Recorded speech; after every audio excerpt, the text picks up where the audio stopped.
Ang sakit. Nagpuyat ako kagabi para mag-develop ng game. Hindi ko maalala kung kailan ako nakatulog. Sandali, anong nangyayari dito?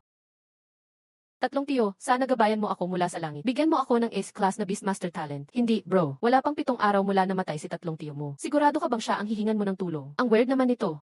End of the world evolution Beastmaster. So, napunta ako sa isang mundo na lahat ay Beastmasters.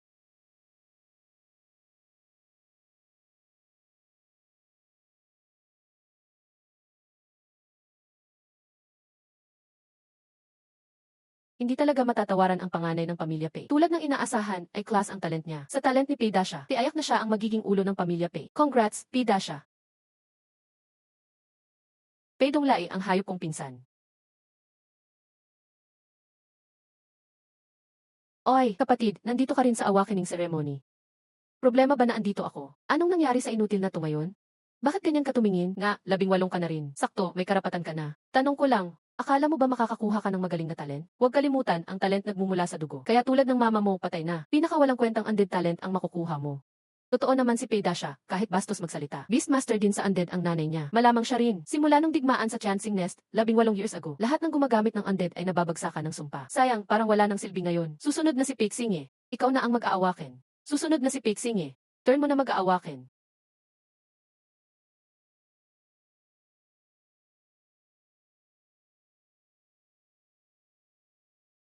I announce ang resulta. Nag-awaken si Pixie ng level 1 undead slay talent. Hindi na nakakapagtaka. Pinakamahinang undead user. Hahaha. Sigurado, laging susundan ka ng malas at sumpa. 2 taon na lang buhay mo, kawawa ka naman. Pixie, konti na lang. Makakasama mo na mama mo sa impyerno. Akin lahat ng pamana ng pamilya Pei.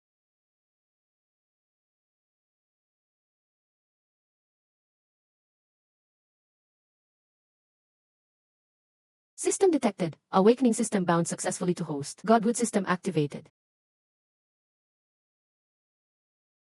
Familiar ang feeling na to. Familiar din ang setup ng game. Hindi ba ito yung dati na system plugin kong ginawa para sa main character ng game? Kaya nadala ko rin ang system nung nag-travel ako dito. Nabigay na ang newbie login package. Ina-unpack na ang items.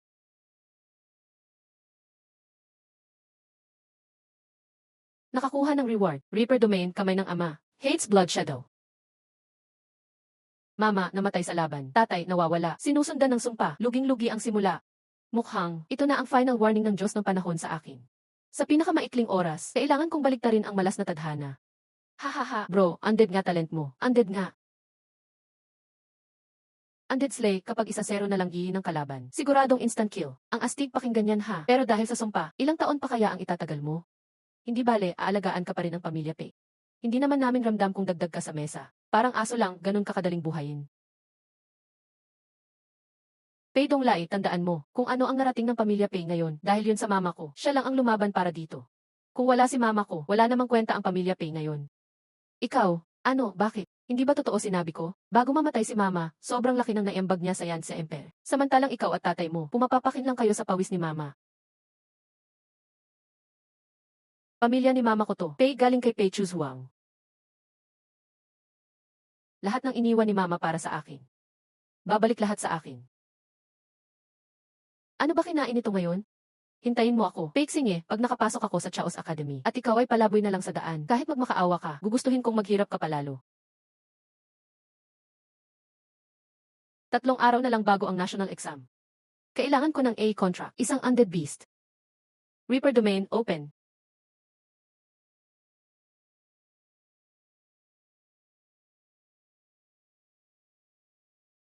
Grabe ang taas ng undead energy dito. Congrats host, first time mo nag-open ng Reaper domain. Nakakuha ng God King level Ancient Tomb God Desolation Grave. Sa soul power na meron ka ngayon, pwede mo gamitin ang kamay ng ama para unlock ang isa sa siyam na Black Coffin contracts. Pipili ka ng isa mula siyam na undead beasts. Parang loot box lang, exciting. Sige, ikaw na ang pili ko. Buksan mo na. Phoenix.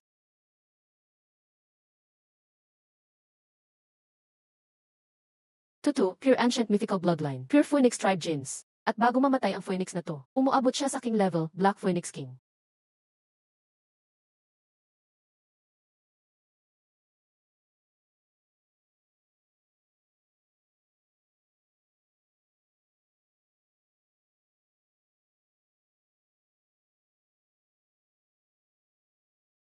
79.9 win rate mo sa buhay mo, iyon ang karangalan mo.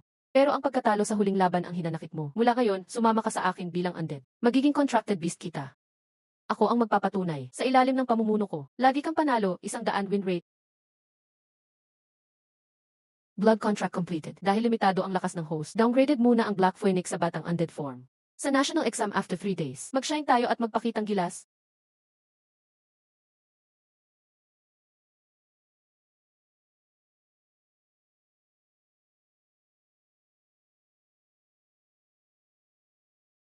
Si Aoye, di ka pa kumakain no? Ate mo, nagdala ng roast chicken mula Tongkian Alley. Si Aoye, bakit ka tulala? Kainin mo na habang mainit ang lechon manok. Dati, pag nakakakita ka ng lechon manok, lumalaman ka agad eh. Si Aoye, ba't parang iba ka ngayon? Tama, si Aoye. Narinig ko sumali ka sa awakening ceremony ngayon. Nag-awaken ka ng undead slay talent. Nakuha ko kay mama. Hay, sana 18 years ago pa to. Si Aoye, death anniversary ni Mama P next month. Sama tayo maglinis ng puntod niya. CJ, 8. Bukod sa akin sa pamilya P, ikaw lang ang nag-aalala sa death anniversary ni Mama. Salamat ha. Jixeth, ang sungit mo naman. Parang di tayo close. Kapal mo, ah. Ate, may tatanong ako. Diyan sa Chaos Academy nyo, ilan ang slots para sa Tenyu City ngayong taon? 4.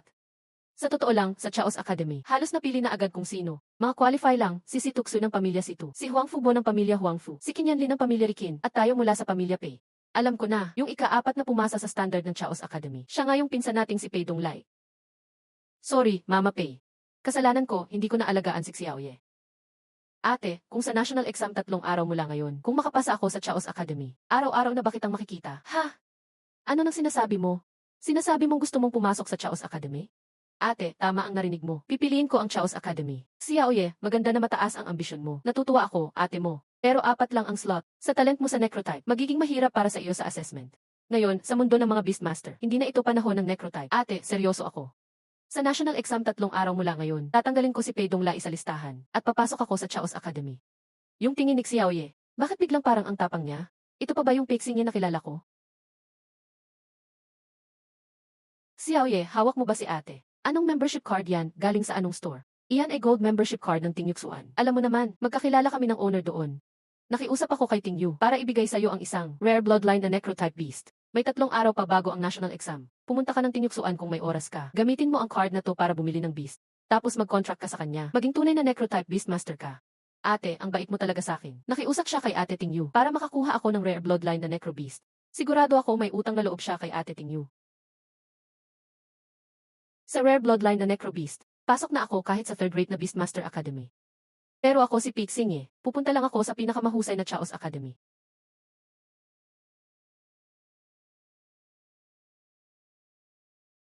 Basta't sundin ko ang sabi ni ate. Sa tulong ni Tingyu, mag-contract ako sa rare bloodline na Necro Beast. Siguro makakapasok ako kahit sa matinong third-rate na academy.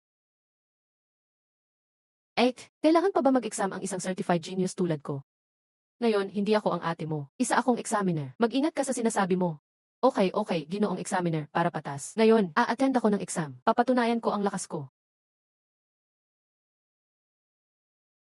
O, hindi ba ito yung inutil na kasama sa dowry? Isang short lifer na may necro ability. May mukha ka pa talagang sumali sa national exam. Siya ba'y nababaliw na talaga? Ito ang testing area ng Chaos Academy. Sandali, di ba ako namamalikmata? Ito tong taong to. Talagang pumasok siya sa area ng Chaos Academy. Mag-i-exam siya para sa Chaos Academy? Xiaoye, ikaw. Examiner, mag-i-exam ako para sa Chaos Academy. Yung inutil, nag-exam talaga sa Chaos Academy? Nababaliw na yata siya. Hindi ba niya mahal ang buhay niya? Mahal kong utol. Nauntog ka ba sa asno? Lowest tier lang ang necro ability mo. Ang kapal ng mukha mong mag-exam sa Chaos Academy. Qualified ka ba? Itong beast ni P. Donglai. Ikaw at tatay mo. Ginamit ang resources at koneksyon na iniwan ni mama ko. Para magpalit, di ba? Kalokohan yan. Kaya ako nagka-beast gamit sariling abilidad ko yan. Walang kinalaman sa namatay mong nanay. Pei Donglai, tama ang dila mo. Mag-ingat ka sa sinasabi mo. Pixing sigurado ka ba mag-exam sa Chaos Academy? Sigurado ako. Paalala lang, pag top 4 academy, pag bumagsak ka sa exam, wala nang ibang chance o transfer. Hindi ka matatanggap sa ibang academy, sigurado ka ba? Hahaha, Pixing baliw ka talaga. Ganyang level ng eskwelahan ang Chaos Academy. Paano nila tatanggapin isang malapit ng mamatay tulad mo? Kasalukuyan, si Pei Donglai na ang sumusubo. Sunod, Pixing maghanda ka. Ipapakita ko sa iyo ang pagkakaiba natin.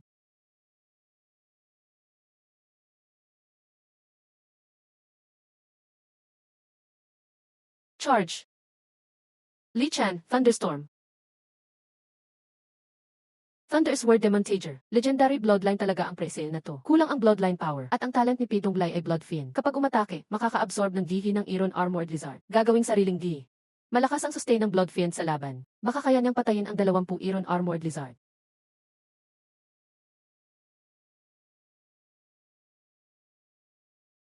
Final score ni Pidonglay. Pumatay ng 25 Iron Armored Lizard. Utol, anong score ko? Yan ang effect ng Epic Bloodline at C-Tier ability. Pinagsamang lakas. Next, Pixingi. Ako naman ang magpapatunay. Ang Necro ability ang tunay na pinakamalakas. Gate of Underworld, open. Ang lamig. Pintuan ito. Paano siya nakapagsumo ng gate? Iyan ang beast niya.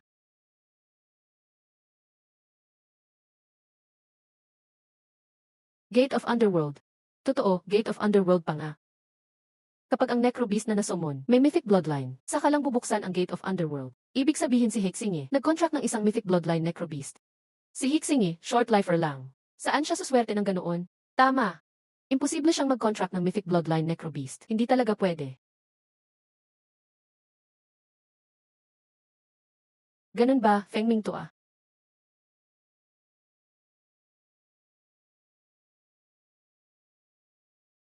Nakakatakot, Pure Phoenix. Isa sa 3 banal na hayop ng Empire ng Yanxia, ang Phoenix. Si Pixinge pala ang nag-contract, hindi Mythic Bloodline. Ngunit mas mataas pa, Ancient Mythic Bloodline. Gets ko na. Pure Phoenix Bloodline may power of rebirth. Immunity to lahat ng curse ng life system. So, si Pixinge na nag-contract ng Black Phoenix, immunity na siya sa Bad Fate Curse. Imposible, inutil lang siya. Anong chance niya mag-contract ng Ancient Mythic Bloodline Pure Phoenix? Sa mga taon na to, tinawag kitang kuya. Totoo bang kinilala mo kung utol mo?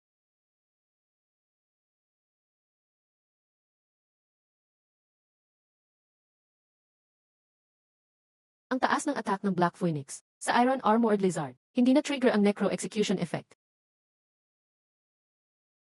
25 na ang napatay nito. Kung magpatuloy pa siya, 26, 27, 28, 29, 30 euros naku, Diyos ko. Pang 50 na pala. Si Sitoksu ay 41 lang ang napatay. Ibig sabihin si Pixinge na ang number 1. Yuyu.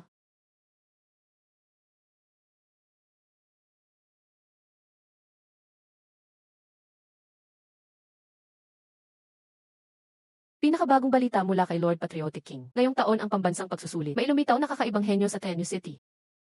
Ang mahal na Lord ng Chenyu City, yung batang iyon, binago niya ang kasaysayan ng pambansang pagsusulit. Nakapatay siya ng 100 nilalang. Matagal nang hindi nababago ang record na ito. May ganitong tao pala. Kaya sino ba yung batang iyon? Ulat para kay Lord Patriotic King. Ang pangalan niya ay Pixinge.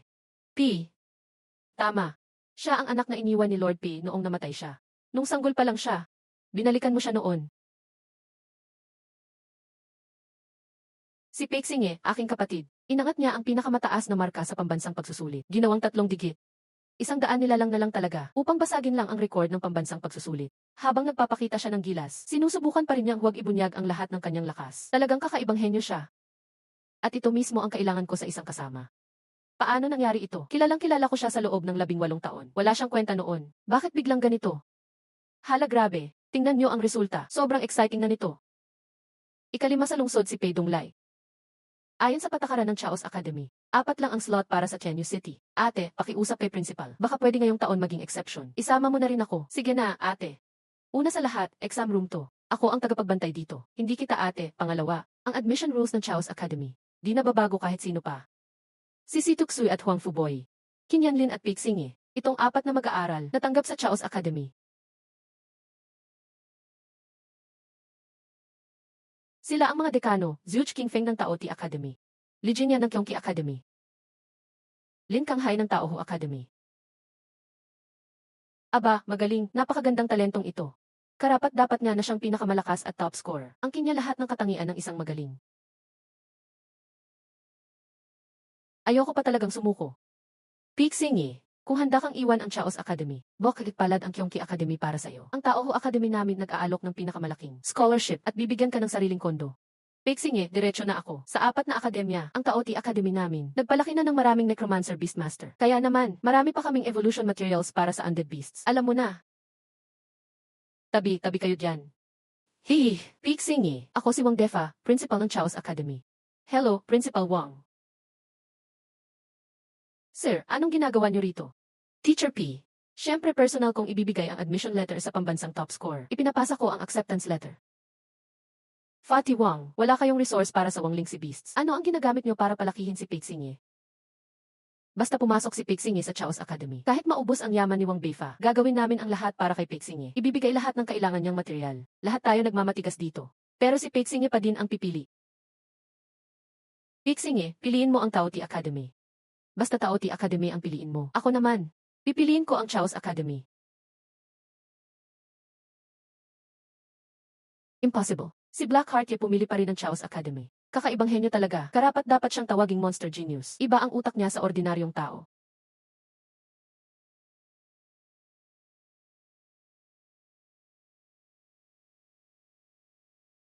Pixing bilang kinatawan ng Chaos Academy, nangangako ako. Talagang tutulungan ka naming magtagumpay.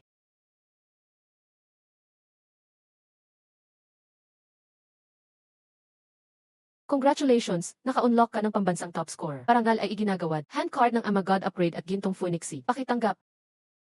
Ginamit ang Amagod Upgrade card. Upgrade ng Amagod Hand ongoing. Nagtagumpay ang upgrade. Nagdagdag ng bagong function, Presale Diagnostic. Ayun. Presale Diagnostic, therapist lang ako dito. Bubuksan ang pangalawang career.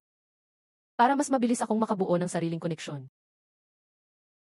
Matatapos na ngayon ang pambansang pagsusulit. National Top Score Pixing naging headline sa 138 media outlets. Pinakamainit na trending topic sa kasaysayan.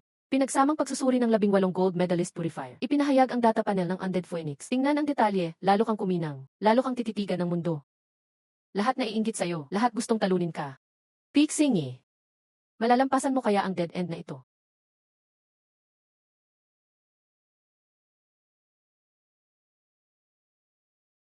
Phoenix, marami ang nagdududa sa'yo. Sakin din sila nagdududa. Yung mga eksperto, lubos silang kumpiyansa habang inaaral ang iyong data. Pero ang sikreto mong data, ako lang ang nakakakita. May plano na ako para sa iyong evolution path. Isang landas na magpapabago sa mundo sa pagkakaintindi ng tao sa Phoenix Bloodline.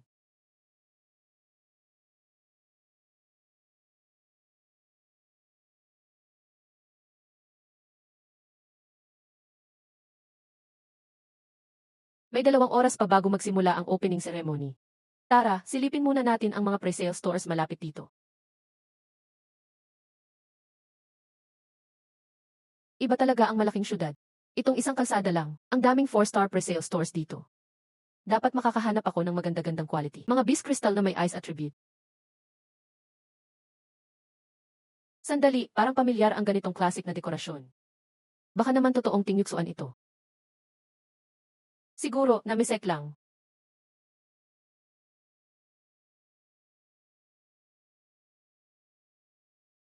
Uy, hindi ba ikaw yung pambansang top scorer? Welcome sa Tingyuksuan. Tingyu, ano? Tama, inilipat ko ang Tingyuksuan mula Tianxi City papuntang Hilin City at tinaas ko ang shop mula 3 star naging 4 star na. Uy, binasted mo ako, Ate Tingyu, pakinggan mo muna paliwanag ko. Wala nang paliwanag. Malakas ka naman, contracted mo ay Ancient Duty Bloodline. Black Phoenix. Normal na rare bloodline, hindi mo na pinapansin. Sige na, tigilan mo ang pagkamot ng ulo dyan. Nagpunta ka rito, kailangan mo ng presale purification materials, di ba? Pasok ka, silip ka muna. Bibigyan kita ng super discount, promise. Salamat, Ate Tingyu. Xiaoye, ito ang shelf para sa fire-type beast crystals. Tingin-tingin ka lang, pili ka lang. Ate Tingyu, kailangan ko beast crystal na may ice attribute. Ha? May kinontrata ka ring jade beast na ice type. Sa ngayon, Black Phoenix pa lang kinontrata ko. Xiaoye, ang bloodline ng Phoenix ay natural na fire. Nag-aaway talaga ang apoy at yelo. Alam ko. Kung alam mo. Iba ang Phoenix ko sa ibang Phoenix. Lahat ng shelf dito, puro ice type na beast crystal. Salamat uli, Ate Tingyu.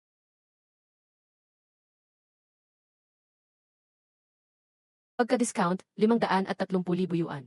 Ate Tingyu, 500,000 lang meron ako. Di ba tinatawag mo na akong ate? Hindi kita pwedeng pahirapan dyan.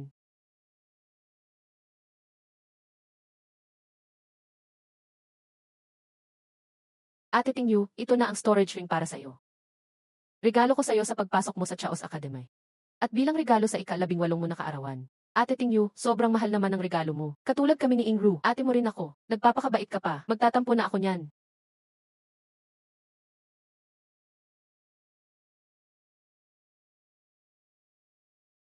Ate Tingyu, may opening ceremony pa ako. Pag may time, ililibre kita kain. Sige, ate mo maghihintay ng libreng kain mo.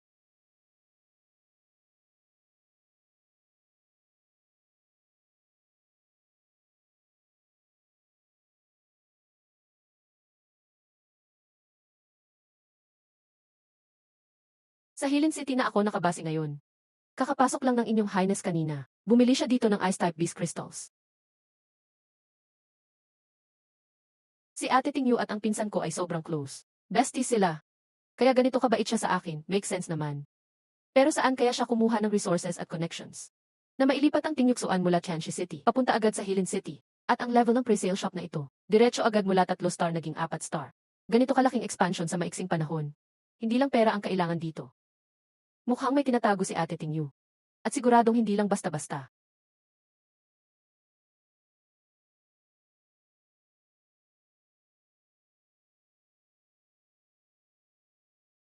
Nanay mo ba? Patay na po ang mama ko. Ay, sorry po. Pasensya na, kaklase. Magkano po itong bracelet? Babayaran ko po sa'yo. Hindi mo na kailangan bayaran. Hindi ko alam, yung ano, nanay mo. Ayos lang. Namatay siya nung baby pa lang ako. Sorry talaga. Classmate, huwag ka munang umalis. Iwan ka ng contact number mo. Babayaran ko talaga bracelet mo. Ginastos ko lahat ng scholarship ko pampambili ng funerary supplies. Wala na akong pambayad sa bracelet na ito, mahal pa naman. Ni pang-load ng meal card sa canteen, wala na ako. Uy, bata, lahat ng scholarship mo, nasa akin na. Pambili mo ng pagkain at gamit araw-araw. Ito, tanggapin mo ang 100,000. Hindi ko hahayaan na magutom ka, ako ang ate mo. Acting you. Salamat talaga sa'yo. Beast Tamer Level 1, Chaos Academy.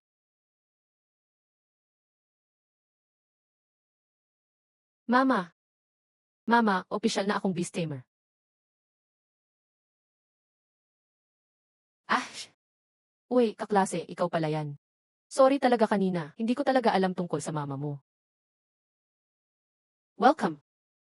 Magkakabayan pala tayo, relax lang tayo sa kain na to. Huwag mahiya.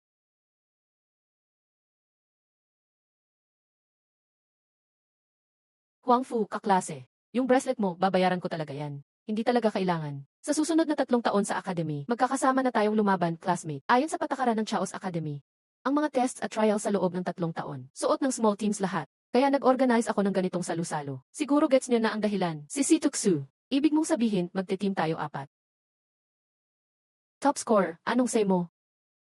Wala naman akong problema dyan. Huang Fu, ikaw. Okay lang sa akin. Ibig sabihin niya, game siya kahit anong team. Anong magandang ipangalan sa team natin? Ang core natin si Pixing tama? Siya pa nangunguna sa bansa. Kaya anong sa inyo sa Tixing Home Squad para sa pangalan natin? Kaya, sino ang kapitan? Ang papel ng kapitan. Kailangan malakas ang karisma at liderato. Sino nag-set up nitong dinner? Sino ang pinakaangkop na maging kapitan? Pixing Talaga bang gusto mong ibigay sa akin ang posisyon ng kapitan? Hindi ko binibigay, mas bagay lang sa'yo maging kapitan. Kakakilala lang natin. Alam mo ba ang tungkol sa akin? Paano mo nasabing mas bagay sa akin kaysa sa'yo? Kutob lang.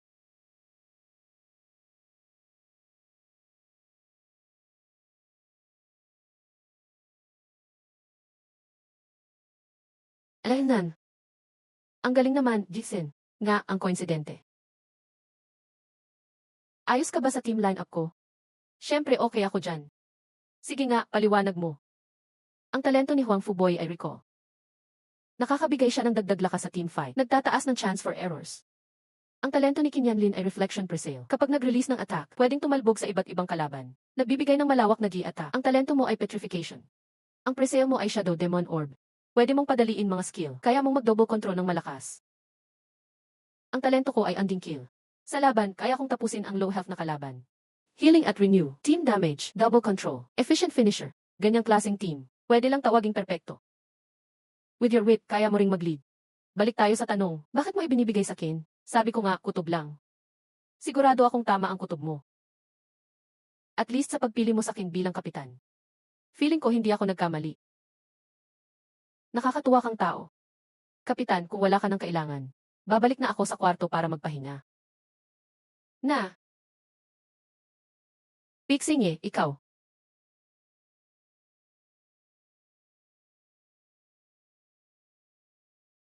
Kailangan kitang paalalahanan. Ayon sa nakaraan nating tradisyon, 1 linggo mula ngayon, ikaw na ang magrerepresenta ng ating Chaos Academy sa Chenyon Leaderboard Qualifiers. Alam ko ang mga usap-usapan online, nakita ko na rin. Pero kapitan, huwag kang mag-alala. Makukuha ko ang unang pwesto sa Chenyon Qualifiers. Pexing ako ang kapitan. Dapat ko talagang alagaan lahat ng member. Kung may kailangan ka, sabihin mo lang tutulong ako. Salamat sa alok, kapitan. Wala pa akong kailangan ngayon. 1 linggo na lang ang Chenyon Qualifiers. Pero bago yon, kailangan kong makahanap agad ng lupang pwedeng pagtamnan ang binhing ito. Ito ang pinaka-urgent.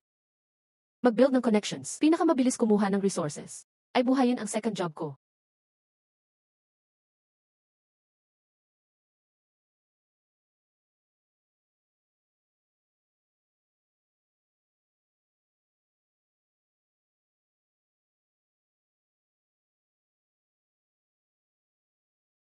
Laojin, wala ka ba talagang ibang gamot? Wala pang case na totally gumaling sa blood temp syndrome. O baka, pumunta ka sa Imperial City para maghanap ng gold rank na healer. Hay! 10 lang halos ang top healers dito. Wala pa yatang 100. At karamihan, nasa battlefield pa. Paano ako makakahanap ng ganun? Presidente Xiao. Kaya kong gamutin ang blood temp syndrome. Bata ka pa. Pixing Kaya pala pamilyar. Champion ka pala ngayong taon. Narinig kong pinag-uusapan niyo ang tungkol sa blood temp syndrome. Kaya lumapit ako. Seryoso, kaya mong gamutin ang blood temp syndrome. Kahit mga gold healer ng Jade Emperor College, di nila pinapangakong 100 gagaling. Sabi mo nga kanina, Presidente Xiao, mahirap humanap ng top healer ngayon. Yung mga summoner na may sakit na yan. Lalong humihina ang kalagayan. Wala namang mawawala kung susubukan. Hayaan mong subukan ko. Walang mawawala sa inyo dito. Nan. Sumama ka sa akin.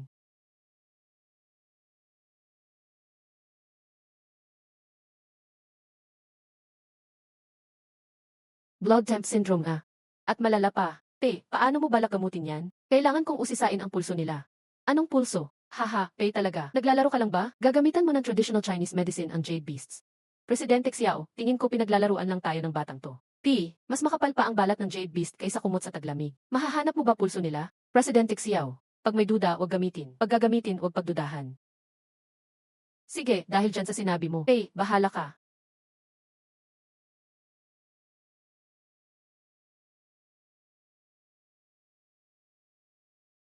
Presidente Xiao, may plano na ako. Kailangan ko ng gamot ayon sa reseta ko. Ibigay ang tama at sapat na dami. At isang medicine cauldron. Iba ang field na ito. Kung masama epekto ng reseta mo, akin lahat ng magiging problema. Nagtiwala na ako sa'yo. Kaya tutuloy ko na. 4 na gamot sa reseta mo. May lason pa nga. Lahat ng gamot may lason. Depende sa tamang timpla at gamit. Siguradong ito ang best reseta para maalis ang blood temp syndrome.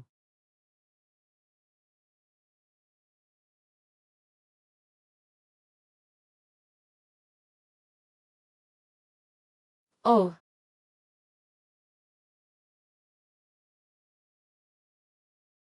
Ang kulay, ang amoy. Sigurado ka bang legit itong gamot? Xiao, mas mahalaga ang resulta kaysa salita.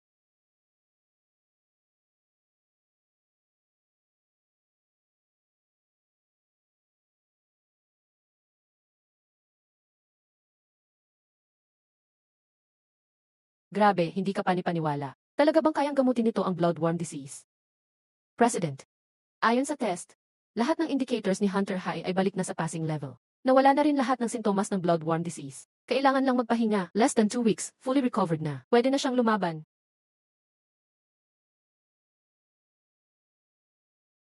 Salamat, Sobrang thanks talaga. Di ko inakalang magaling ka rin sa healing skills.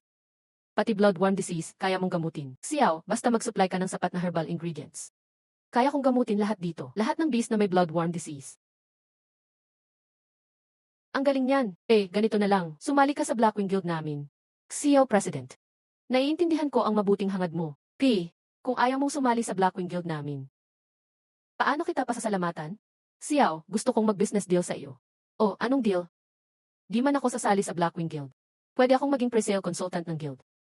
Magbibigay ako ng lahat ng pre-sale treatment plans. Kapalit nito, gusto ko sana, Xiao. Bigyan mo ako ng private land. Sa location, pwede sa backyard ng Blackwing Guild. Lupa lang ang kailangan mo. Walang problema, deal na to.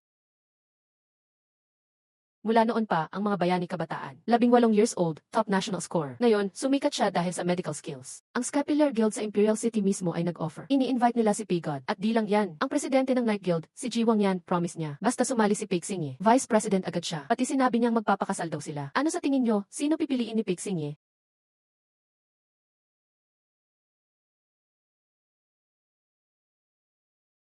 Hello, Second Young Master.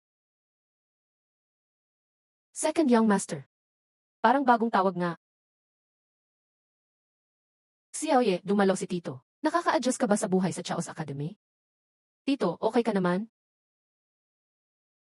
Nan, ayoko sa mga taong walang utang na loob. Balita ko si Pishan, gusto niyang kontrolin ang Xinghong Guild. Pinipressure niya si Pixing. Totoo ba iyon? Tito siya ni Pixing, di ba? Sa panahong sobrang self-interest, pinapaniwalaan mo pa ba ang blood relation? O naniniwala kang ikaw si Emperor Qin Shi Huang? Tumahimik kayo, pamilya namin to, hindi sa inyo ang diskusyon na iyan. Black Mountain Dog, pinapayagan mo si Pixing apihin. Pero di mo kami pinapayagan suportahan ang top scorer. Hayop, hindi ka ba? Mali ang pagkaintindi nyo. Ang inheritance ng Xinghong Guild, talagang para sa magandang pamangkin kong si Pixing. Ako si Pishan bilang acting president ng Xinhong Guild. Ina-announce ko, ang inheritance ng Xinhong Guild ay kay Pixing. Pixing.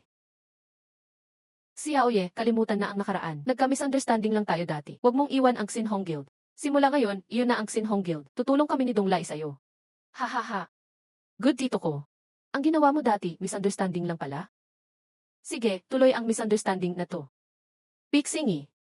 Huwag mong tanggihan ang alo, kung ayaw mo, mapapagalit ka. Pishan, naniniwala ka bang pag nag-quit ako dito ngayon? Lalagay ko kayong mag-ama sa kontrobersya.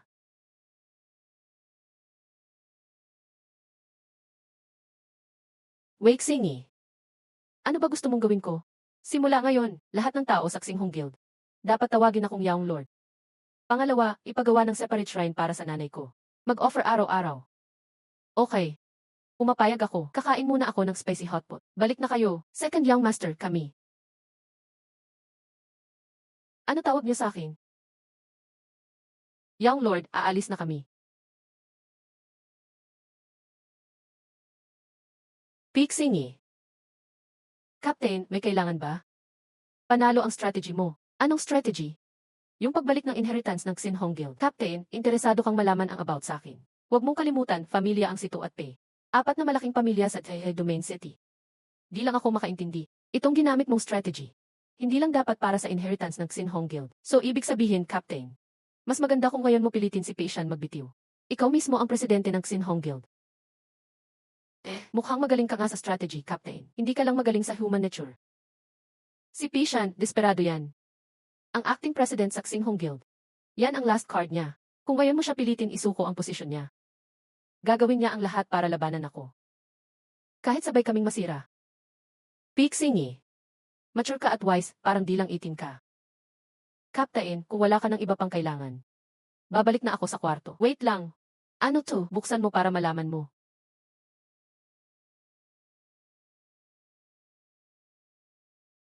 Pinakamahusay na Beast Crystal na may yelo. Sobrang mahal ng regalong to. Hindi ko pwedeng tanggapin ng walang ginawa. May regalo rin ako kay Huang Fuboy at Kinyanling. Hindi lang kita tinutulungan. Kaya tanggapin mo na.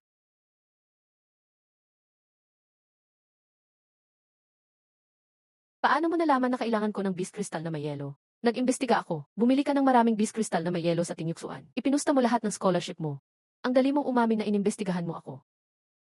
Huwag kang mag-alala. Ginawa ko lang yon para mas makilala kita. Kasi miyembro kita ng team ko. Gusto kong magtiwala ka sa akin ng buo. At ako rin magtitiwala sa'yo. Akala ko noon ang batang mayaman na to. Nang hikayat lang ng team ng Beast Tamer. Dahil lang trip lang niya. Parang laro-laro lang. Pero ngayon, mukhang importante pala sa kanya ang team na ito. Lahat may sarili silang sikreto at dahilan. Pati si Situksu. Captain, tatanggapin ko na itong regalo. Salamat, Pixing. Sa pagkakaalam ko, simula nang nagkaroon ng panahon ng Beast Tamer. Pure na Phoenix Beast, wala pang nagka-ice talent. Ano ang gusto mong sabihin? Gusto kong ipakitang naniniwala ako sa'yo. Na kaya mong magpalaki ng Phoenix na may yelo at apoy. Phoenix, si Tuksu, basta may Star Red Squad. Aaminin kitang captain lagi. Pixing kapag magkasama tayo, feeling ko kaya nating gumawa ng malalaking bagay sa hinaharap. Na-excite ako.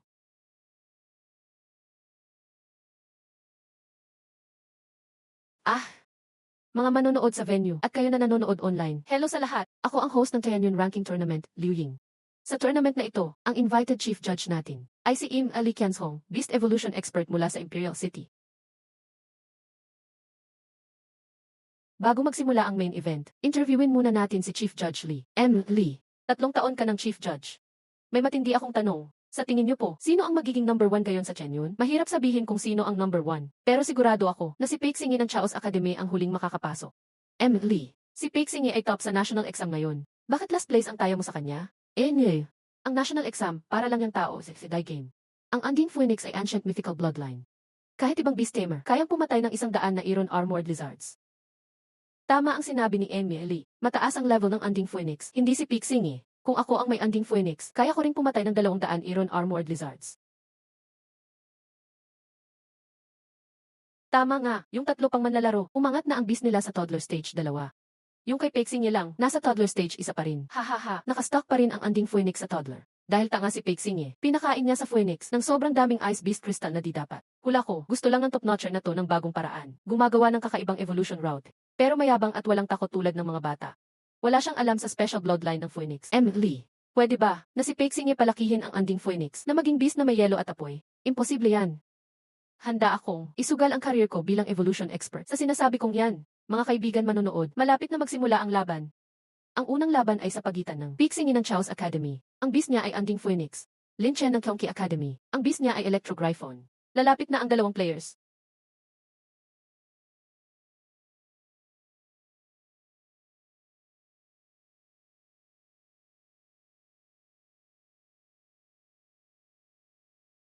Alam ng lahat, si Paik Singi ang top-notcher ngayon. Pero dagdag ko lang, bago niyan, si Lin Chen talaga ang pinakabida noon. Kaya exciting itong laban, siguradong intense. Paik Singi, kahit hindi kasing lakas ng beast ko ang bloodline mo, sa beast tamer, importante ang control at utak. Tama, skill and presence of mind ang mahalaga.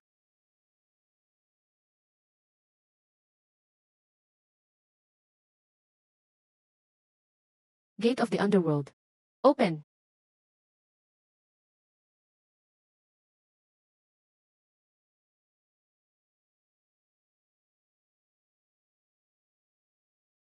Aaminin ko, nung binuksan ang Gate of the Underworld, angas niya.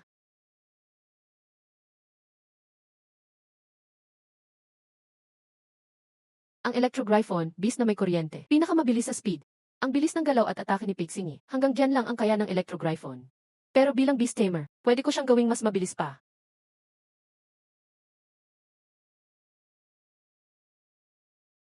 Bumilis bigla ang Electro Gryphon niya. Ay, muntik ko nang makalimutan. Ang gift ni Lin Chen, class yan, Ultimate Shadow. Bagay na bagay sa Electro Gryphon. Lin Chen, dati siyang main candidate for top notcher. Hindi naman nakakapagtaka.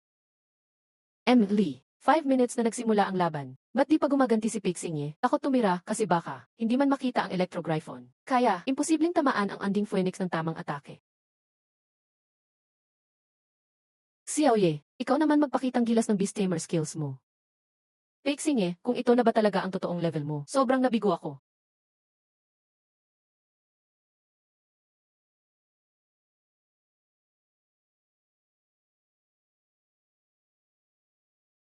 Ano, grabe, di ka panipaniwala ang eksenang to. Ginoong Lee, pwede niyo po bang ipaliwanag yung huling round? Kung ayon sa normal na logic, sa bilis ng atake ng Undead Phoenix, hindi niya dapat mahuli ang Ultimate Rescue sa Extreme Shadow Mode. Iisa lang ang posibleng dahilan dito. Na-anticipate ni Paik Singi ang galaw ng Ultimate Rescue. Anticipation, kaya pala ni Paik Singi predict ang kilos ng Ultimate Rescue. Sobrang solid nun. Impossible. Siguro't samba lang talaga. Siguradong nagkataon lang.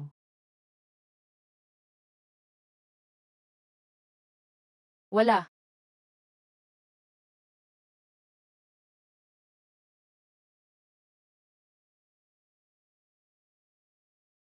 Ang anticipation ay isang advanced na skill ng Beastmaster. O baka naman kakaibang instinct ito.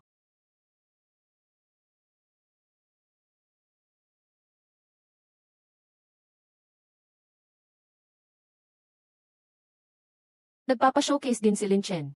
Mga kaibigan nating nanonood, sobrang bilis magbago ng laban, grabe. 2 beses lang gumamit si Paik Singi ng top-level counter anticipation. At napunta bigla sa kanya ang panalo. Lumamang agad siya. F this set. Ito ang tunay na klase ng national champion. Ultimate Rescue. Lumipad ka, kaya mo yan. Hindi pa tapos ang laban natin. May pag-asa pa tayong bumawi dito. Huwag tayong sumuko.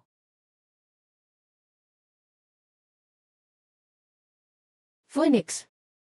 Oras na. Simulan mo na ang performance mo.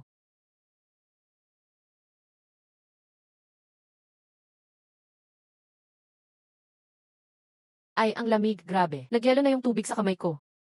Hindi ba summer ngayon? Bakit biglang bumaba sa 0 ang temperatura?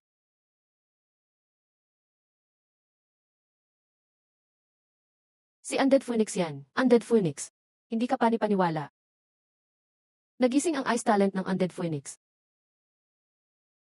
So si Pixing eh. Nakabuo ng pinakaunang Phoenix na marunong ng ice at fire. Wow, grabe talaga. Phoenix na dual bloodline ng yellow at apoy. Nagising pala sa kanya ang ice type talent. Panaginip pa talaga to o totoo na? Impossible. Noon pa man, pinag-aralan naming mabuti ng team ko. Phoenix na may dugo ng 3 sacred beasts ay fire type talaga. Hindi pwedeng magkaroon ng ice talent. Pero ito, may chance pa tayong bumawi. Kaya pa natin bumawi talaga. Tapos na ang laban. Ang nanalo, Chaos Academy, Pixing eh. Hindi pa ubos ang soul power ko. Kaya pa nang hayop ko lumaban. Referee, bakit mo pinatigil?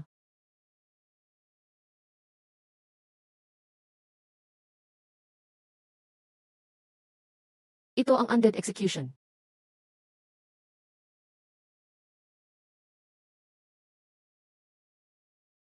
Kapag 1-0 na lang ang natitirang gihi ng kalaban. Next attack, activated ang undead execution. Dahil kay Pixing bumalik sa rurok ang talent na to. Yan ang undead execution. Sobrang lupit. First time ko din nakita to. Kapag 1-0 na lang ang bawal na ang shield o depensa. 100 execution sigurado. Ganto pala kalakas ang strongest talent 18 years ago. Natapos na ang labang to, sobrang ganda. Pero tulad nyo, di pa rin ako makamove on. Sa undead execution pa rin ako humahanga. Basta kalaban mo si Pixing kahit hindi pa nagsisimula, siyam na po na lang agad ang life ng beast mo. Astig ka, RG. Panalo si RG. Ang saya-saya ko. Panalo ang captain natin, si RG. Unang laban pa lang, bakit parang kalmado ka lang? Alam kong mananalo talaga siya. Next fight na tayo. Tauti Academy, Sanhui is Tao Academy, License. Sanghui. Tawagin natin ang parehong kakompetensya. Anak ng Master Sangsuan ang dalagang ito. Tama, siya mismo. Sa lakas niya, magagapi si License. Parang normal lang, parang kumakain o umiinom. Pera, paano kung manalo si Sanhui ngayon? E di siya at si Pixing Yu maglalaban sa championship ng Chanyun. Uy, muntik ko na makalimutan. Si Pixing Yu ay anak ni Master P.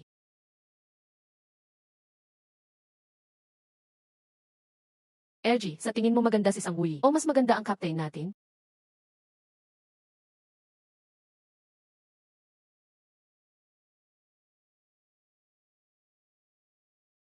RG, sabihin mo na, sino ba talaga ang mas maganda? Malabo mata ko sa mga mukha. Di ko masabi kung sino ang mas maganda. Erdong, kung pipili ka ng isa para maging asawa, sino ang pipiliin mo? Hindi ako interesado sa mga babae. Ang mga babae ay nagpapabagal lang ng pagharap ko sa laban. Mukhang matagal nang wala sa mundo ng mga emosyon si Erdong ng Pe. Nakakabilib talaga. Kapitan, ang ganda mo talaga ngayon.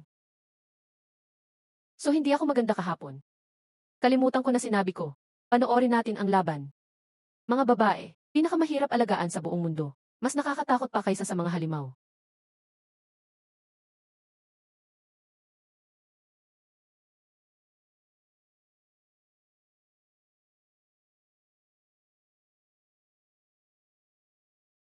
Uy, anong nangyari sa'yo? Ah, wala naman akong problema. Bakit pag nakakita ako ng higante na beast, sumisigla dugo ko? Nag-aalab ang dugo ko sa loob. Minsan, hirap akong kontrolin ang sarili ko. Posible bang? Ang giant beast na may kalahating Diyos na dugo.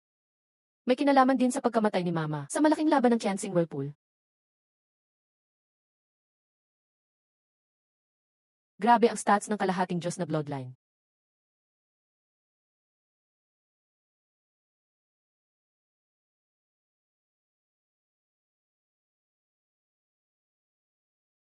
Tapos na ang laban. Panalo ang Taoti Academy na 51. Ang Ghost Seer Giant, sobrang lakas talaga. Kaya, yung Phoenix power ng pamilya mo hindi sobrang lakas. Ang lakas mo din kaya, paano mong nasabing sobrang lakas sila? Talagang one-sided ang laban.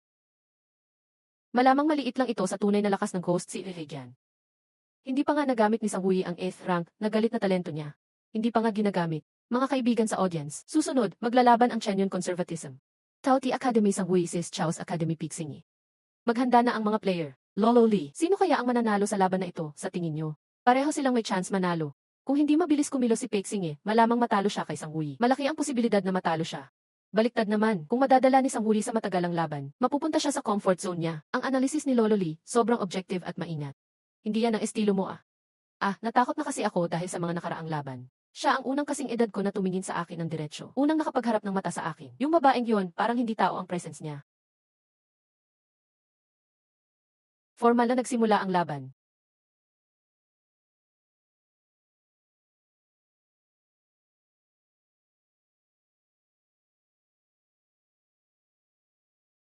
Anong ghost si Rizai? Tatlong sunod-sunod na Blood Fury Roar. Ang moves ng 351, sobrang tapang. Ang Blood Fury Roar, kumukuha ng 1-0 ng sariling dugo. Mas malakas ang sigaw na yan, nakakatakot sa kalaban. Nababawasan ang lakas at depensa ng kalaban.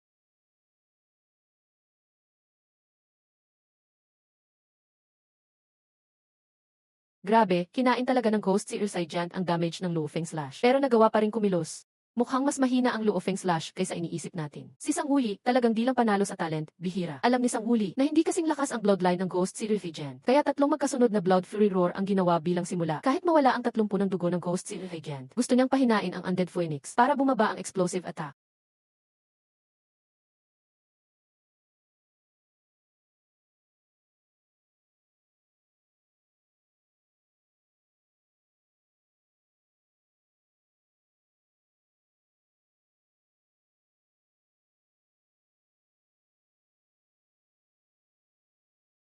Nagpapaindak ang Emperor Roar para takutin ang kalaban. Nagbibigay ng takot, stone, at awakening sa kalaban. Yung Emperor Roar, nagpabagsak ng Ghost si Isai Giant agad. 3 beses na Blood Fury Roar, nabasag agad. Nabawi ni Pixingi ang advantage. Risky din ang ginawa ni Pixingi. Yung Emperor Roar, basag talaga ang tapang ng Blood Fury Roar. Ang lakas ng mind pressure sa Ghost si Isai Giant. Pero yung Emperor Roar na skill, ang soul power ng Beastmaster, percent ang basis ng bawas.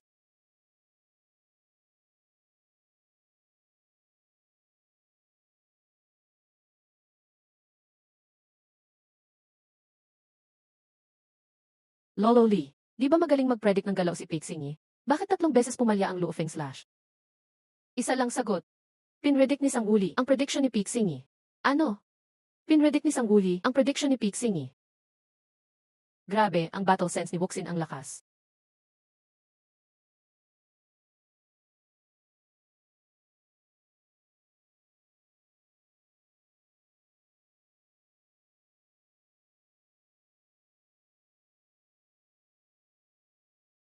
Tumama ang Luofeng Slash.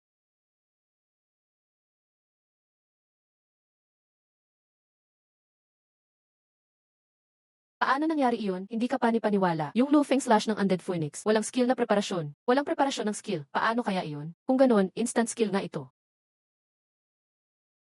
Gets ko na. Yung preparasyon ng Luofeng Slash, yun ang Phoenix Wing ng Undead Phoenix. Nag-cross lang ng arm sa harap. Pero huwag kalimutan, kapag nag-defense posture ang Undead Phoenix, parehong galaw din ito. Ibig sabihin yan, sinamantala ng Undead Phoenix ang isang defense round. Naka-charge siya ng labanag pack ni Phoenix. Hinihintay niyang mag-relax ang kalaban. Pag ready na ang skill, bigla niya itong inilabas. Ginamit niya ang defense turn para mag-charge ng skill ng palihim. Grabe, sino kayang nakaisip ng ganitong kalupit na play? Tangina, sobrang talino niya.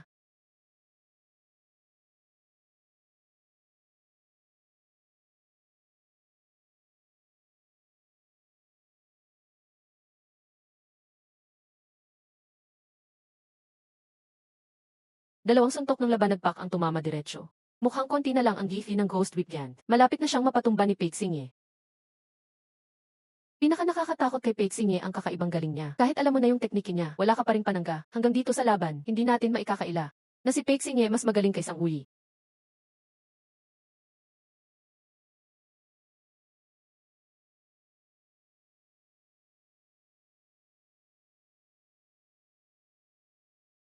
Parang ang panalong ito, mukhang si Pixingi na yung panalo.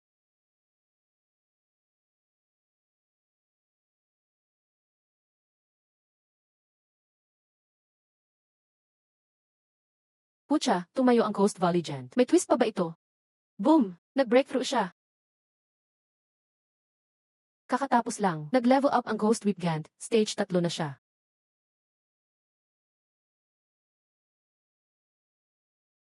351, ayos ka lang ba?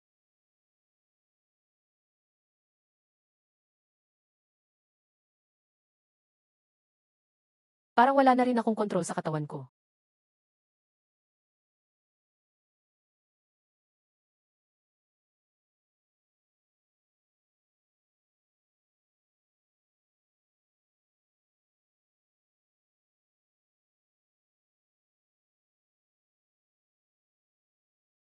Nasa ilusyon tayo, hilo ako.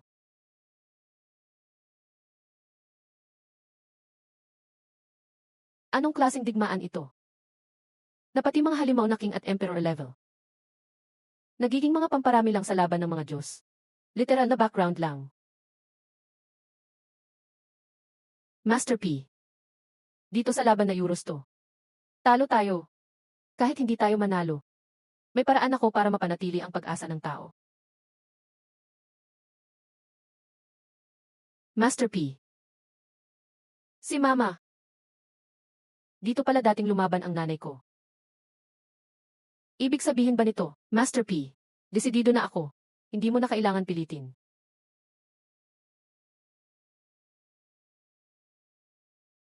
Master P, Crimson Lord. Ito ang tadhana ko. Pero ni hindi pa tapos mag-isang buwan ang anak mo. Hanggang dito na lang ako. Ano kayang landas ang tatahakin niya? Hayaan mong siya ang magdesisyon. Ma, tignan mong mabuti, hindi ako ang nanay mo. Ah! Diyos ko, nananaginip ba ako? Minamahal na hari, mismong siya ang lumabas dito sa Canyon List Live. First time ko siyang makita ng personal. Mas maganda siya kaysa sa Tsi. Wala talagang kupas. Si Peichus Huang, ang pinakamagandang babae sa Yansha. Bilis ng panahon. Hindi mo na malayan, laki na ng anak mo. Hala, bumagsak ang ring. Ibig sabihin tapos na ang laban. Tabla si Peixingi at Sang Uyi. May dalawa tayong champion sa Canyon List ngayon. Ako ang natalo.